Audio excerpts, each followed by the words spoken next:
tonight. You can take the boy out of Nebraska, but you can't take Nebraska out of the boy. Making it in Hollywood. And there's a huge population of Nebraska people. Meet those who are chasing a dream. Where this place is a beast. What advice can be shared? Patience, patience, patience. For the next half hour, dreams do come true. We're proof of it. Nebraska and Hollywood collide. Leave it all on the field. A WOWT 6 News special, Homegrown. Here now, Brian Mastre. Good evening. I'm Brian Mastre, coming to you from Southern California tonight. As we grow up, we're often told to dream big. And for many people, that definition is making it here in Hollywood. Tonight, we'll talk to some Nebraskans who now call Los Angeles home. Is there a secret to their success? On a Tuesday night, friendly banter.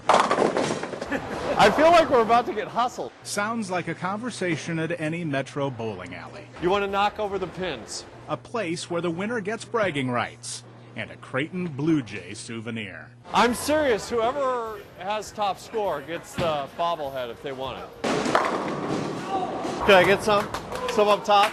A little up top action? They all have two things in common. It's just a strong network of professionals on many levels.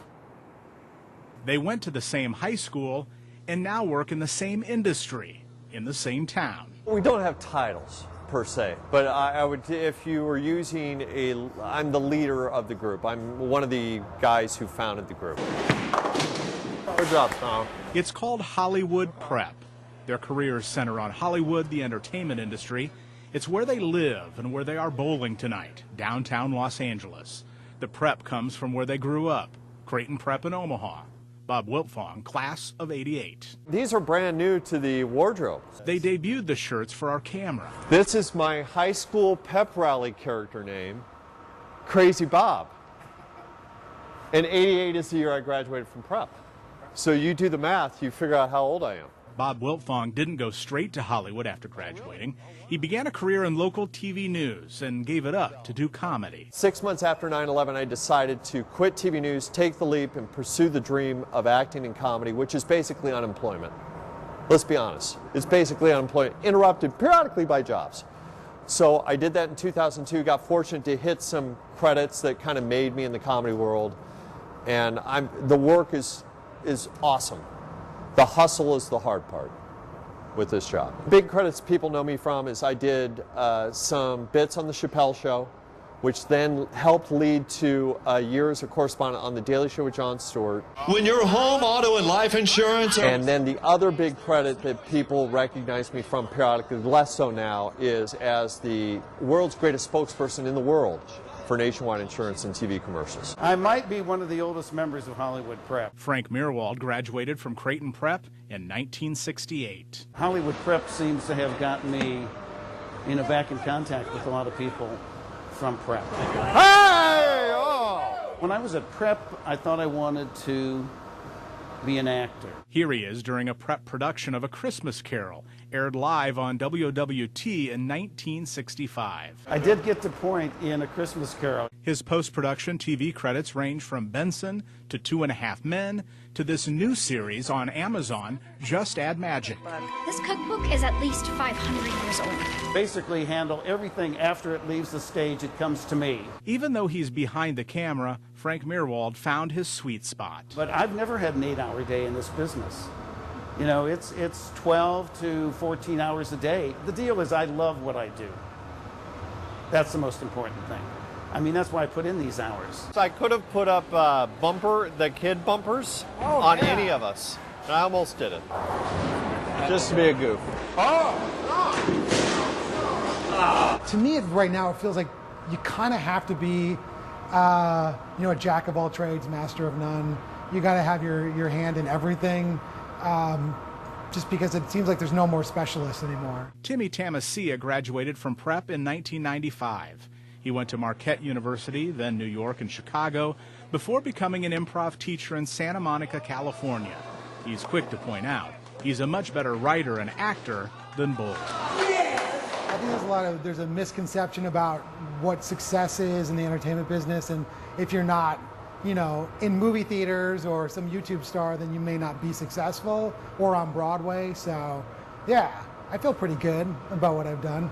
Class of 1996, Hollywood, and we're still going strong. This is an incredible group of people out here. Probably about 30 of us that get together. I had worked at Warner Brothers for a decade without knowing this group. And so when I heard about the group, I was really excited that there's some guys from Omaha that work in the entertainment business, and not just a few guys. It became a group of 30 guys now at this point that all do something creative in entertainment, all from Crate and Prep. Once in Hollywood, Sean Cawley quickly realized that he has to feed his creative side and pay the bills. Real estate working okay for you? Is that your main income? The two don't always go together. When I first got to Los Angeles, I thought I'd be working in one specific place.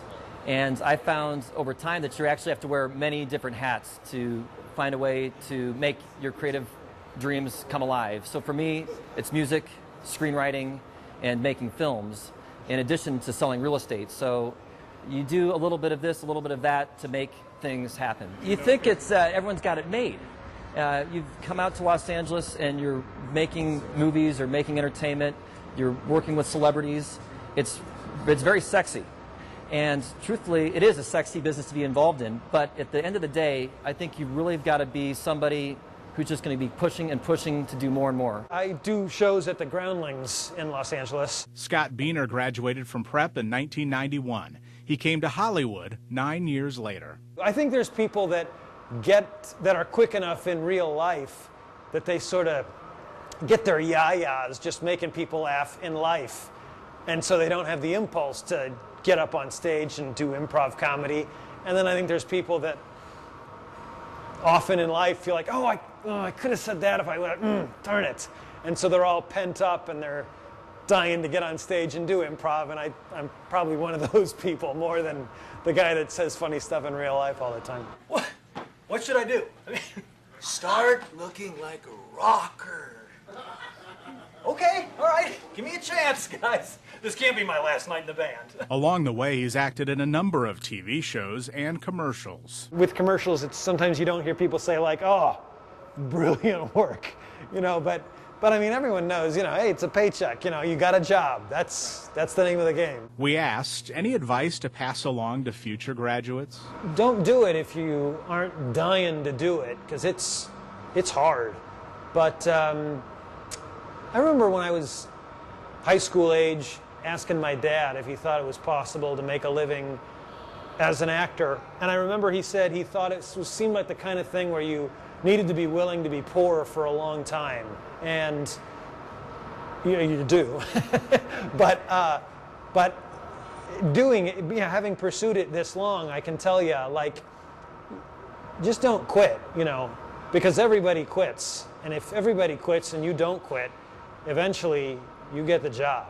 I mean, I've gotten some jobs, and sometimes that's why. It's because, you're still here. Look at this guy! Hollywood prep. At the very least, it's a comfortable sounding board for those who ventured 1,500 miles from home to pursue a dream.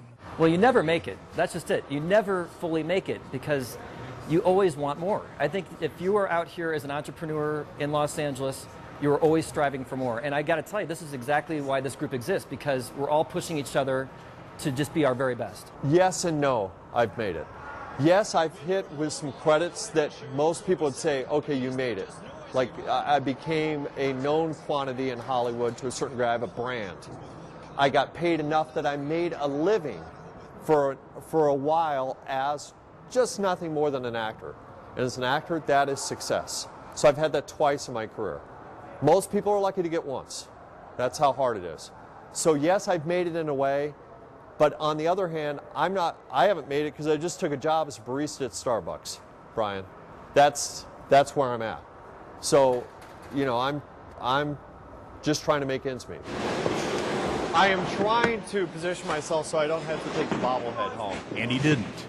Game face for Biener. Scott Biener took home the Blue Jay, another piece of Nebraska living in Hollywood.